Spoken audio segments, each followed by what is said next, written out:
In today's video, I'm going to teach you how to use the Google Calendar Web Dark Mode redesign.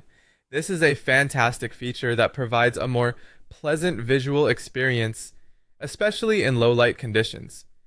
If you're anything like me, spending hours in front of a bright screen can be quite taxing on the eyes. So let's dive into how you can activate this useful feature. First things first, you'll want to open Google Calendar in your preferred web browser. You can do this by navigating to the Google Calendar website and logging into your account if you aren't already signed in. Now, once your calendar is up and running, take a look at the top right corner of your screen. Here, you'll notice the settings gear icon, which looks like a small cog or wheel. Go ahead and click on that icon. Clicking on the settings icon will open up a drop-down menu. In the menu, we're going to look for the option labeled Appearance. This is where we can make adjustments to how your Google Calendar looks, including switching on the dark mode.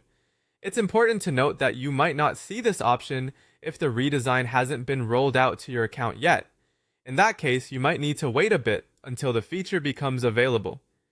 Assuming you see the appearance option, go ahead and select it. This selection will present you with 3 different theme options to choose from. The first option is light, which is the traditional appearance you're already familiar with. The second option is dark, which will enable the dark mode.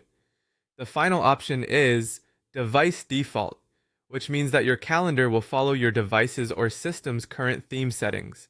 This can be particularly convenient if you already use dark mode across other apps and settings on your device. If you're specifically looking to activate dark mode, you'll want to select the dark option. Once you do this, you'll notice a shift in the calendar's interface. The sidebar, dialog boxes, background, and other elements will switch from their usual bright colors to more subdued dark alternatives. This change is designed to be gentler on your eyes, reducing the strain, especially if you frequently use Google Calendar late at night or in darker environments. And there you have it!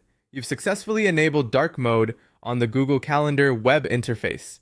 Remember, you can always revisit the settings to toggle between these options based on your needs and preferences. Whether you're burning the midnight oil or just prefer a darker theme during daytime use, this feature offers a personalized experience that can make managing your schedule a bit more comfortable. Thank you for tuning in, and I hope this guide helps improve your productivity with a dash of style.